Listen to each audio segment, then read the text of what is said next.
अस्सलाम वालेकुम। आज 9 बजे में खुश आमदीद। मैं हूँ इमरान सुल्तान और मैं हूँ किरण रिजवी। बुलेटिन में सबसे पहले जिक्र वजीर आजम इमरान खान का, जिन्होंने ईवीएम के खूब फवायद गिनवाए। वहीं अपोजिशन पर तनकीद के बाउंसर्स भी बरसाए। बोले पुराने निजाम से फायदा उठाने वाले तब्दीली नहीं आने दे रहे, ईवीएम से सारे मसले खत्म हो जाएंगे। कहा टेक्नोलॉजी का इस्तेमाल ना करना अहमकाना सोच है। मुखालफत करने वाले ओवरसीज पाकिस्तानियों को वोट के हक से क्यों महरूम रख रहे हैं? आप उनका पैसा तो ले लेते हैं जिससे मुल्क चल रहा है, लेकिन वो वोट नहीं दे सकते।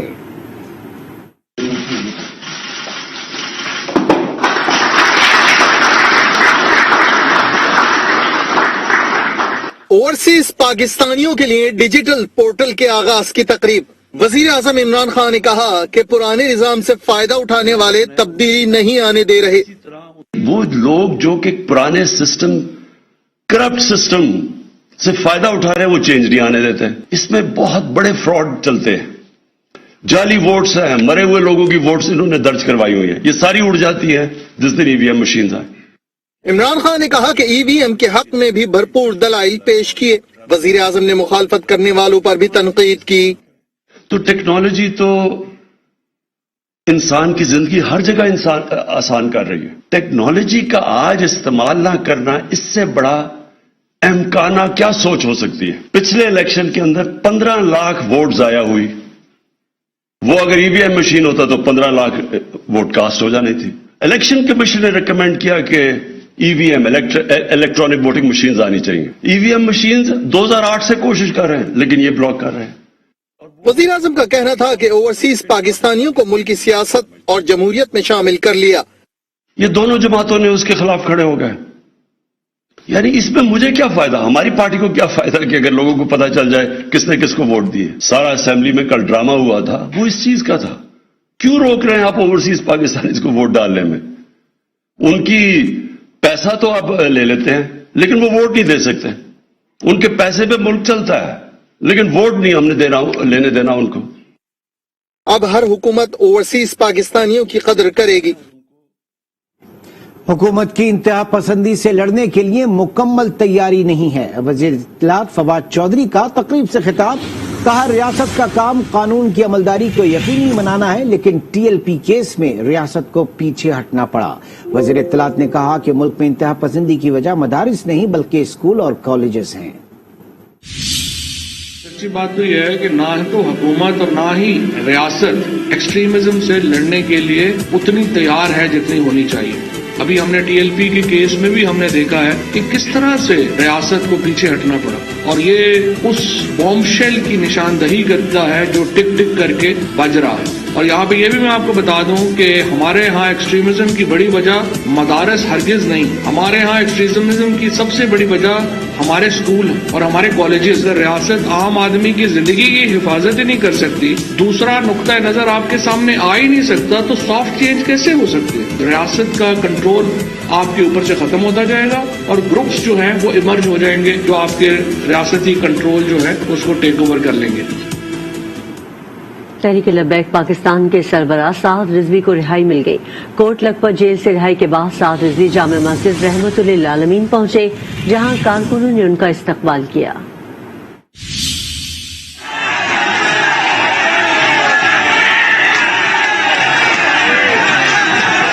तहरीक लब्बैक पाकिस्तान के सरबराह हाफिज साद हुसैन रिजवी को कोट लखपत जेल से रिहा कर दिया गया, जिसके बाद वो मरकजी जामे मस्जिद रहमतुल्लिल आलमीन पहुंचे तो कारकुनान की बड़ी तादाद ने गर्मजोशी के साथ उनका इस्तकबाल किया और गुलपाशी के साथ आतिशबाजी का भी मुजाहरा किया।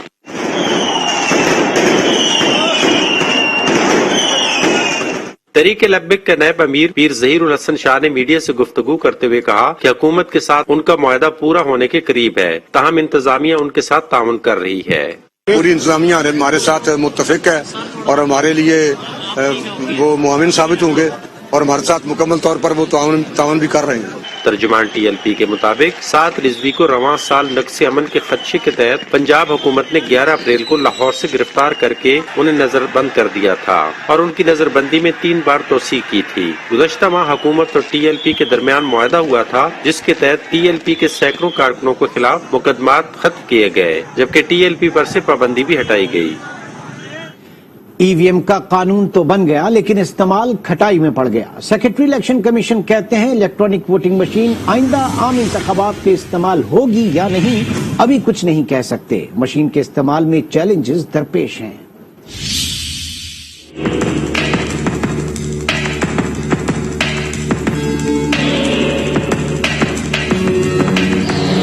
الیکٹرانک ووٹنگ مشین کا قانون بن گیا لیکن اس کا استعمال کھٹائی میں پڑ گیا. قومی اسمبلی کی قائمہ کمیٹی برائے قانون و انصاف کا اجلاس ہوا. سیکرٹری الیکشن کمیشن نے کمیٹی کو بتایا ای وی ایم کا استعمال آئندہ عام انتخابات میں ہوگا یا نہیں اس حوالے سے ابھی کچھ نہیں کہا جا سکتا. ای وی ایم کے استعمال میں چیلنجز درپیش ہیں. مشین استعمال کرنے سے پہلے 14 مراحل سے گزرنا ہوگا. مزید 3 سے 4 پائلٹ پروجیکٹ کرنا پڑیں گے. اس موقع پر عالیہ کامران نے سوال کیا جہاں انٹرنیٹ نہیں وہاں ای وی ایم کیسے استعمال ہوگی؟ بلوچستان کے عوام مشکل سے ووٹ کاسٹ کرتے ہیں, وہ ای وی ایم پر کیسے ووٹ کاسٹ کریں گے؟ مشین کہاں کہاں رکھیں گے؟ سیکرٹری نے کہا ایک پولنگ اسٹیشن پر کتنی مشینیں رکھی جائیں گی فی الحال کچھ نہیں بتا سکتے. بلوچستان کے تحفظات پر کام کر رہے ہیں. کمیٹی ممبران نے بل مؤخر کرنے کی تجویز دے دی. اراکین نے انتخابی حلقہ بندیوں کے حوالے سے بھی تحفظات کا اظہار کیا ہے. دوسری جانب وفاقی وزیر شبلی فراز کو یقین ہے کہ 2023 کے الیکشن ای وی ایم کے ذریعے ہی ہوں گے. اپوزیشن نے ای وی ایم کو سمجھے بغیر مخالفت کی. قانون بن گیا, عمل درآمد الیکشن کمیشن کی ذمہ داری ہے. اب ذمہ داری الیکشن کمیشن کی ہے کہ وہ کس مشین کا انتخاب کرتے ہیں. حکومت الیکشن کمیشن کی ہر ممکن معاونت کرنے کے لیے تیار ہے. ہم نے بھرپور کوشش کی کہ اپوزیشن کو شامل کریں کیونکہ وہ بھی اس کے سٹیک ہولڈر ہیں. 2023 کے الیکشن میں ای وی ایمز کے ذریعے اور اوورسیز پاکستانیوں کو انٹرنیٹ ووٹنگ کے ذریعے یہ حق دیں. اپوزیشن آج جو سیخ خواہ ہے جس کا انہوں نے مظاہرہ کل بھی کیا, وہ بنیادی طور پہ وقت کو گزارنا چاہتے ہیں اور چاہتے تھے بیکاز اب تو یہ الحمدللہ ایک حقیقت ہو گئی ہے کہ ہم نے یہ قانون سازی بھی کر لی ہے. یہ مشین ایک کانسیپٹ ہے جو الیکشن کمیشن کی جو ریکوائرمنٹس تھیں جو کہ انہوں نے ہمیں دی تھی اس کے مطابق ہم نے یہ مشین بنائی ہے. اب یہ ذمہ داری الیکشن کمیشن آف پاکستان کی ہے کہ وہ کس مشین کو چوز کرتے ہیں. حکومت اور ہماری منسٹری آف سائنس اور ٹیکنالوجی ہم حاضر ہیں الیکشن کمیشن آف پاکستان کے ساتھ تعاون کرنے کی. جب بھی انہیں ہماری ضرورت پڑے ہم ان کے لیے حاضر ہیں. متحدہ اپوزیشن نے پارلیمنٹ کے مشترکہ اجلاس سے پاس کرائے گئے قوانین کو مسترد کر دیا. لیگی رہنما احسن اقبال نے کہا حکومت ووٹر لسٹوں کا اختیار نادرہ کو دے کر دھاندلی کرنا چاہتی ہے. شہری رحمان بولیں گزشتہ روز پارلیمنٹ کو مفلوج کیا گیا, اس کے خلاف ہر فورم استعمال کریں گے.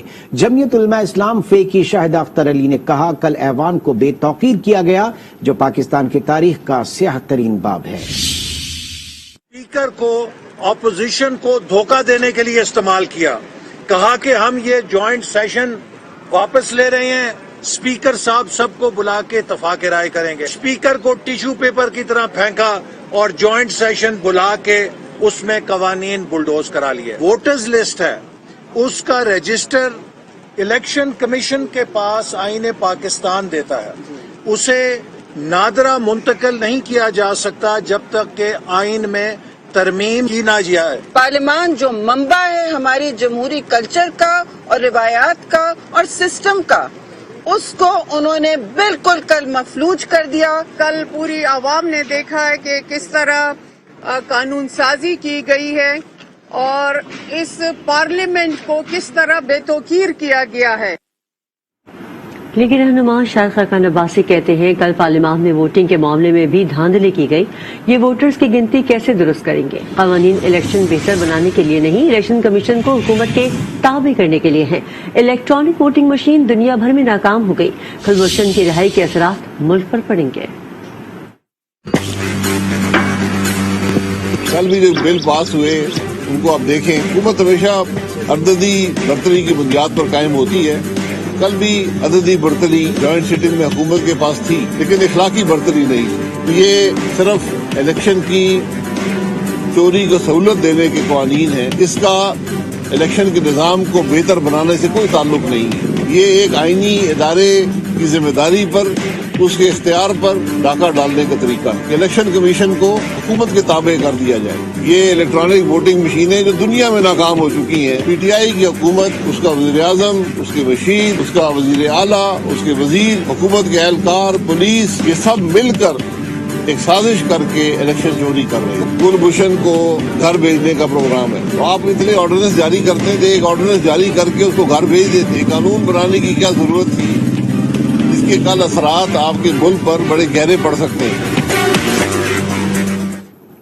स्पीकर कौमी असम्बली असद कैसर अपोजिशन के रडार पर आ गए। हिज़्ब इख्तिलाफ ने स्पीकर के खिलाफ तहरीक अदम एतमाद के लिए मुशावरत शुरू कर दी। ताहम स्टीयरिंग कमेटी स्पीकर के खिलाफ तहरीक अदम एतमाद लाने का हतमी फैसला करेगी। तर्जुमान पीडीएम हाफिज हमदुल्ला का कहना है कि हुकूमत ने पार्लियामेंट को ताकत के इशारों पर नचाकर कानून साजी की। नाकाम हुकूमत को बार बार सहारा दिया जा रहा है। 19 नवंबर से पहले कवानीन की मंजूरी क्यों जरूरी थी?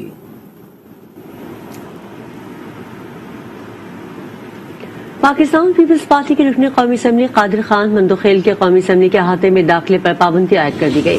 कौमी असम्बली और सेनेट के मुश्तरका इजलास में गैर पार्लिमानी रवैया अख्तियार करने पर कादिर खान मंदोखेल के खिलाफ कार्रवाई का फैसला किया गया था। कादिर मंदोखेल कल होने वाली कौमी असम्बली इजलास में शिरकत नहीं कर सकेंगे।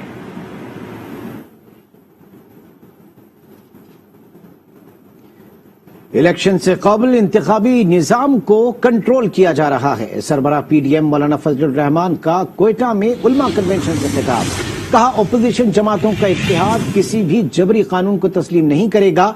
पीडीएम ने अब कमर कस ली है। मुल्क के खिलाफ आईन इक़दामात से नहीं चलाया जा सकता और जबरदस्ती का कोई निजाम कबूल नहीं करेंगे। जाली असम्बली, जाली अक्सरियत, उसने हमें इंतखाबी इस्लाहात देने, जिस जबर के जरिए से कल असेंबली में तरामीम हुई हैं, हम इन तरामीम को सिर्फ ये नहीं कि मुस्तरद करते हैं, बल्कि इन तरामीम को अपने जूते के नोक पर रखते हैं। ये पार्लियामेंट के साथ मजाक किया जाता है और तुमने आसान समझ लिया है कि शायद हम जो चाहे कर सकेंगे, ताकि जबर और जबरदस्ती को हम तस्लीम नहीं कर सकते। आपके सामने अगर सारी अपोजिशन भी लेट जाएगी, जमीयत उलमा इस्लाम सीधा सफर होकर इस बदउनवानी का मुकाबला करेगी। वज़ीर आला सिंध ने वफाकी हुकूमत और एस्टेब्लिशमेंट डिवीजन को खबरदार कर दिया। कहा, एस्टेब्लिशमेंट डिवीजन सियासत में न आए, लड़ना है तो काबीना से लड़े। वज़ीर आज़म खुद काम नहीं करते, अब तक इख्तियार दूसरों को दे रखा है। वज़ीर आला ने वफाक से मतलूबा अफसरान सिंध भेजने का भी मुतालबा कर दिया। मैं फेडरल गवर्नमेंट को और एस्टेब्लिशमेंट डिवीजन को वार्न करता हूं कि प्लीज आप लिखें कि झगड़ा मेरे साथ है, झगड़ा हुकूमत सिंध के साथ है। इस सियासत में इन्वॉल्व ना हो, उन अफसरान को आप तंग ना करें। कल को फिर अफसरान को चिट्ठियां लिखना शुरू कर देते हैं डायरेक्ट। अगर आपने लड़ना है तो आप सिंध काबीना से लड़िए। आप इन अफसरान को उल्टे सीधे खतूत लिखते हैं, उल्टी सीधी इंक्वायरियां शुरू करते हैं। गवर्नेंस इधर हमारी इफेक्ट हो रही है। Establishment division and establishment secretary should not be a part of this politics. जो आपने 4 पीएस के ऑफिसर इधर से विड्रॉ करने की बात की है, वो प्रपोजल है ना आपका, वो काबीना रिजेक्ट करती है। मेरे से खुद बात करें या प्राइम मिनिस्टर साहब करना चाहें वो करें। अगर वो किसी को अपनी अथॉरिटी दे देते हैं इसलिए कि उन्होंने अपनी सारी अथॉरिटियां दे दी हुई हैं।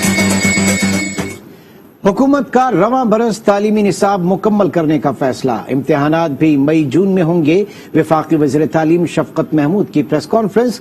कहा, ए और ओ लेवल इम्तिहानात भी वक्त पर होंगे। वफाकी वज़ीर तालीम ने मुल्क के लिए यकसा तालीमी कैलेंडर की ख्वाहिश का भी इजहार कर दिया। मेजबानी पर सिंध हुकूमत का शुक्रिया अदा किया। इस एकेडमिक ईयर में जो सिलेबस पढ़ाया जा रहा है वो मुकम्मल किया जाएगा। इम्तिहान मई जून में होंगे, मुकम्मल सिलेबस पे होंगे और उससे पहले जो ओ ए लेवल के एग्जाम है वो भी अपने शेड्यूल और टाइम के मुताबिक होंगे। हमें बसीयत एक कौम तालीम में ज्यादा इन्वेस्टमेंट करनी पड़ेगी, टीचर ट्रेनिंग बेहतर करनी पड़ेगी। हमें सरकारी स्कूलों के हालात जो हैं उनको उठाना पड़ेगा। दीगर खबरें भी शामिल करेंगे, लेकिन इस ब्रेक के बाद आप आज के साथ रहिए।